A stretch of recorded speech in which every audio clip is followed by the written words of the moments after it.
एक पेड़ के ऊपर एक कौवे का घोंसला था।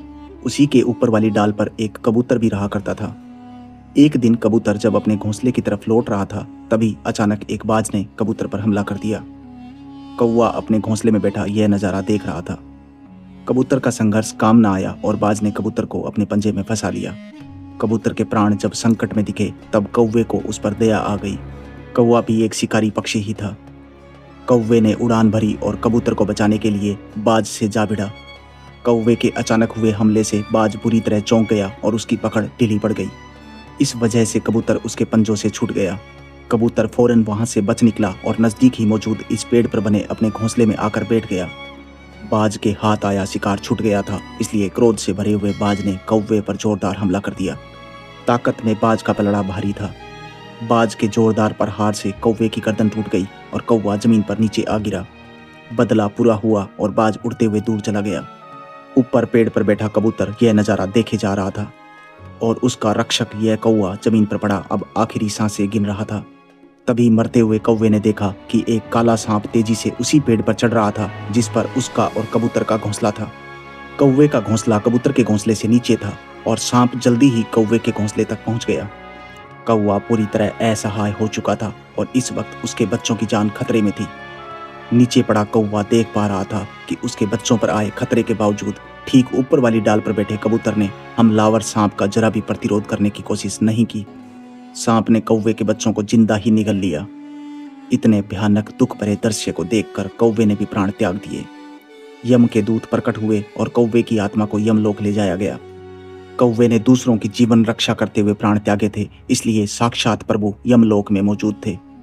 प्रभु के दरबार में जैसे ही कौवे के कर्मों का लेखा जोखा तय किया जाने लगा, तब कौवे से रहा नहीं गया और उसने सामने खड़े साक्षात प्रभु को ही उलाहना भरे स्वर में कहा, प्रभु आप सर्वशक्तिमान हैं, सृष्टि के कर्ता धर्ता हैं।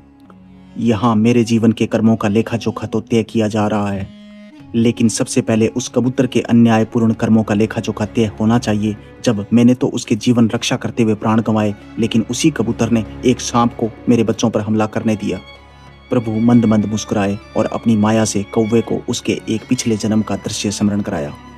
साक्षात दिख रहे इस पिछले जन्म के दृश्य में कौवे ने देखा एक गांव के नजदीक बह रही नदी का एक किनारा। नदी के किनारे दो बालक तेजी से दौड़ रहे थे।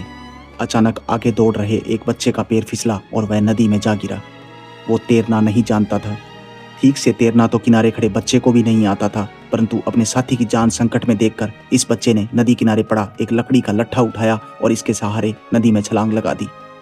काफी संघर्ष के बाद जैसे तैसे यह बच्चा अपने साथी को नदी के बाहर निकाल लाया। जिस बच्चे की जान बचाई गई थी वह गांव के एक साहूकार का बेटा था और जान बचाने वाला बच्चा इसी गांव में मिट्टी के बर्तन बनाने वाले गरीब कुम्हार का बेटा था।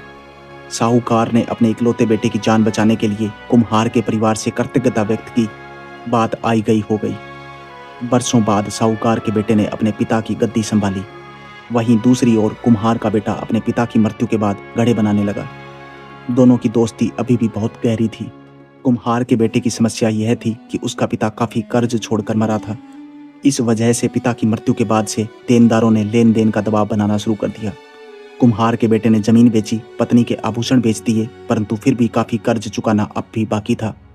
नतीजा यह हुआ कि बचे हुए देनदारों ने उसे काफी अपमानित किया। इस वक्त कुम्हार की पत्नी गर्भवती थी, परंतु कर्जदारों को जरा भी दया न आई। उन्होंने उस पति पत्नी को घर से बाहर निकाल दिया और उनके पुश्तैनी घर पर कब्जा कर लिया। संकट की इस घड़ी में कुम्हार के बेटे को वो नदी वाली बचपन की घटना याद आई जब अपने मित्र यानी साहूकार के बेटे की उसने जान बचाई थी।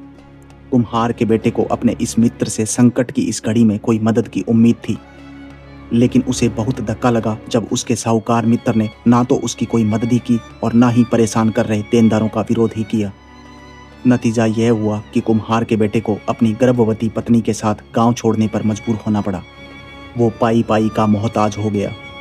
इसी वजह से उसकी गर्भवती पत्नी की उचित देखरेख नहीं हो सकी और प्रसव के समय वो चल बसी। यह सदमा कुम्हार का बेटा झेल ना सका और उसकी भी मृत्यु हो गई। लेकिन कुम्हार का बेटा अंत समय तक अपने साहूकार मित्र की बेरुखी को इस दुख के साथ याद करता रहा कि उसके संकट समय में उसके दोस्त ने बचपन के पुराने एहसान का मोल नहीं चुकाया। यह सब दृश्य देख रहे कौवे की आत्मा ने आगे देखा कि कुम्हार के बेटे की मृत्यु के कुछ समय बाद ही उसका पुनर्जन्म हुआ।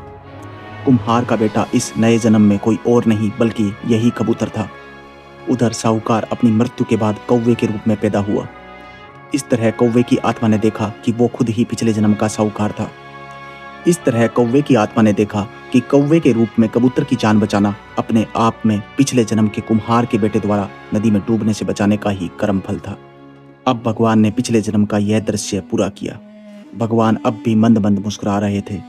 कौवे की आत्मा ने अब भगवान से जिज्ञासावश पूछा कि प्रभु, मेरे पिछले जन्म के कर्म फल का हिसाब तो इस जन्म में पूरा हुआ, लेकिन कबूतर के उन कर्म फलों का क्या होगा जब इस कबूतर ने मेरे उपकार के बावजूद मेरे ही निर्दोष बच्चों की जान बचाने की कोई कोशिश तक नहीं की। तब भगवान ने कहा कि कर्म तो माया के ही अंग हैं। कर्म की लीला भी अनंत है। कर्म का योग और उन कर्मों का फल ही जगत को एक पहिए की तरह लगातार चलाए रखता है। छोटा सा कर्म भी अपनी क्रिया को जरूर पूरी करता है। इसलिए कबूतर के ये कर्म भी सदा जारी रहने वाली कर्मों की श्रृंखला में कभी ना कभी फिर पूरे होंगे। भगवान अब अंतर्ध्यान हुए। यह सच है कि आत्मा की शांति तो उसकी सारी जिज्ञासा और पीड़ा समाप्त होने से ही होती है। कौवे की आत्मा अब शांत महसूस कर रही थी। साथियों, आपके स्वतंत्र विचारों का स्वागत है।